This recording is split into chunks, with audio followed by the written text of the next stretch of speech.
Acabo de cumplir 77 años.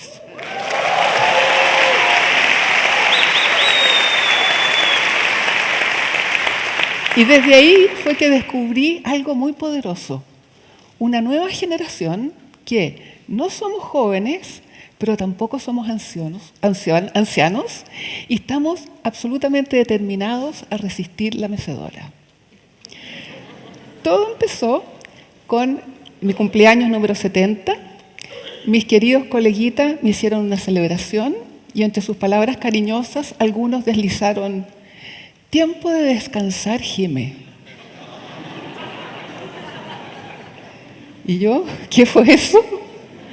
Y pensé después, claro, para un joven 70 años es una eternidad. Y por otro lado probablemente lo asocian a pañales, prótesis dental, bastón. Y por lo tanto pensé, bueno, quiere decir que esto no es tiempo de descansar, es tiempo de reinvención. Y así fue como me concentré en qué es lo que quería hacer. Y una vez que lo tuve claro, me senté frente a mi computador, marqué mis archivos y apreté vaciar. Y con eso me quedé sin habla 3 semanas, pero después me di cuenta que en realidad lo que había hecho era vaciar mi cerebro para dejar venir algo nuevo que me estaba realmente revolucionando. Y es, ¿qué pasa con esta nueva generación? Y así intenté leer libros, busqué diplomados para poder aprender. Y me di cuenta ahí que la gran mayoría se refería a un 20% de las personas mayores que son dependientes porque requieren ser asistidos. Pero mi interés, lo que yo pensaba que era desconocido, era ese 80% que queremos y estamos determinados a seguir siendo un aporte a la sociedad. Y por lo tanto, junto con empezar a entender esto, es que yo me di cuenta que había que hacer algo y por lo tanto creamos de ahí Travesía 100 como una empresa B que lo que tenía por objetivo era ampliar la mirada que la sociedad tenía sobre las personas mayores y para eso instalamos junto con Ashoka el concepto de nueva longevidad, que básicamente quiere decir 3 cosas. Primero, cambiar el foco desde lo que perdemos, el envejecimiento, y cambiarlo o complementarlo con el de qué es lo que ganamos con la longevidad. Es decir, libertad, tiempo, ¿qué tal? Segunda cosa, muy importante era cómo, no solamente cuántos años vamos a vivir, porque eso no depende de nosotros, sino que cómo. ¿Voy a ser parte del 20% o quiero ser parte del 80%? ¿Cómo me estoy preparando para aquello? Y finalmente, lo más importante de todo, ¿para qué? Y tercera cosa, ¿cómo me preparo para un viaje que puede durar 40 años y para lo cual no existe mapa? Entonces encargamos un primer estudio para poder entender cómo eran estos nuevos longevos. Y así fue entonces como empezaron a llegar personas a nosotros que habían escuchado esta idea y empezaron a decir, hey, esto me interpreta, quiero ser parte. Y así fue como al escuchar las historias nos dimos cuenta que había un hilo conductor en sus conversaciones. Y es que la gran mayoría quería, podía y necesitaba trabajar. Y claro, dentro de esa historia me encontré con la de Gerardo. Gerardo es una persona que le faltaban 6 meses para cumplir los 65. Día viernes lo llama su jefe y le dice, Gerardo, la compañía ha decidido adelantar tu retiro. Se va muy perturbado a su oficina y se encuentra con que le habían retirado el computador. Muy frustrado se va a su casa pensando, ¿pero cómo? ¿Esta gente no valoriza todo lo que me estoy llevando? Las experiencias, los conocimientos, las redes. Y yo lo interrumpí y le dije, ¿pero no se te ocurrió plantear un retiro gradual? Y él me contesta, la verdad es que no. Y creo que a mi jefe tampoco. Entonces tomamos el estudio anterior e hicimos doble clic en el concepto trabajo para entender qué estaba pasando en el trabajo.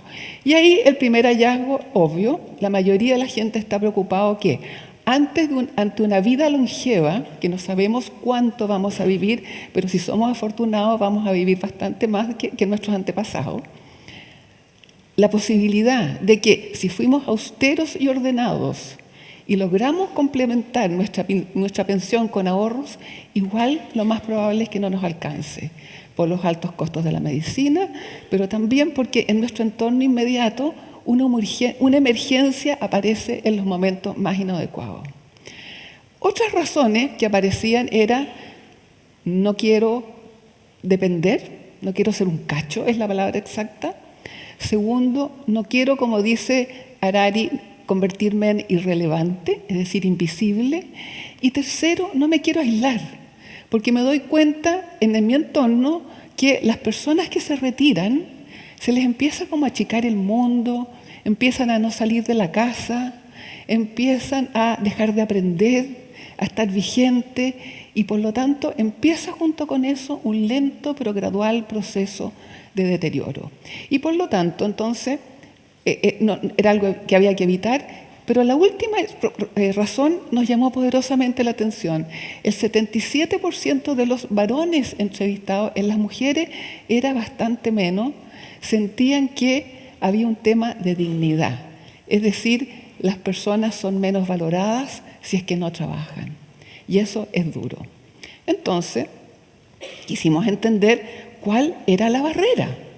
Y tercer estudio, ahora en este caso entrevistamos a 118 gerentes de recursos humanos, y ellos reconocieron que había una alta probabilidad de que no abrieran un currículum que tuviera más de 10 millones, perdón, menos de 10 millones, es decir, en el carnet de identidad. Y claro, las personas mayores, el testimonio es postulo y nunca quedo. Y si alguna vez me han llamado a una entrevista y he quedado en la terna, inevitablemente el jefe, que tiene 36, termina eligiendo a alguien de su edad.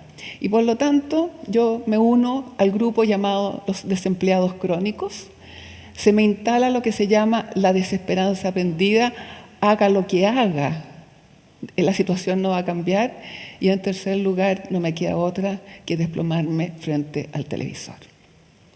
Entonces, este proceso, que es un proceso acelerado de cambio demográfico, está ocurriendo rápidamente en el mundo, aún más rápidamente en América Latina y más acelerado aún en Chile. De hecho, en los últimos 5 años han disminuido los nacimientos un 6% y han aumentado las personas mayores un 23%. Entonces, el MIT identifica esta situación como una gran embarcación que tiene cada vez más pasajeros y menos remadores. ¿Han visto ustedes una metáfora más brutal para describir la herencia que le estamos dejando a nuestros hijos y nietos? Cada vez más del 20% y cada vez menos del 80% que contribuyan a resolver este lío. En fin. Ahora, esto además, como si fuera poco, esto está mal definido. ¿Cómo es el trabajo hoy en día? Durante los primeros 25 años, los niños y jóvenes se preparan. ¿Se preparan para qué? Para romperla antes de los 40 años. ¿Romperla y 40? A continuación siguen otros 25 años en que los adultos cuidan a los hijos, cuidan a los padres y además tienen que rentabilizar su profesión, porque después de los 45 las remuneraciones empiezan a bajar. O sea, imagínense ustedes el nivel de ansiedad que tiene el grupo 1, el grupo 2, y a continuación, ¿qué vienen? 50 años para descansar. ¿Cierto que no hace sentido? Y por lo tanto, lo que tenemos que hacer, ¿no es cierto?, es reinventar el trabajo al futuro, y para eso quiero describir una situación que también es real. 11 de la noche, última escala antes de llegar a Chile, vuelo cancelado, trifulca. Aparece un grupo de personas mayores y se instalan no detrás del mostrador, sino que delante, en medio de los justificadamente enojados pasajeros. ¿Y qué pasa ahí? A los 2 minutos de que nos expliquen cuáles son las opciones, estamos llenando los formularios. Entonces lo que quiero decir con esto es, cada generación tiene algo indispensable que aportar. Así como los jóvenes, que duda cabe, son mejores que nosotros en la parte tecnológica, las personas mayores somos también mejores en las habilidades socioculturales. ¿Por qué? Porque nos hemos caído tantas veces, tenemos tantas experiencias de volvernos a levantar, sabemos resolver conflictos porque los hemos vivido. Entonces lo que quiero decir es, lo que tenemos que hacer ahora es trabajar juntos, para lo cual la Organización Mundial de la Salud nos hace un llamado. Por favor, cuídense, porque si no es así, están creando un grave problema para ustedes mismos, para la familia y para la sociedad. Acordémonos de los pobres remadores. Y hace hincapié en que los jóvenes hoy día vienen en peores condiciones de lo que venía nuestra generación. Y por lo tanto, están obesos, están estresados y están sedentarios. Y eso es un pésimo predictor para un buen envejecimiento. De modo que todos de acá se me cuidan. Y así vamos a...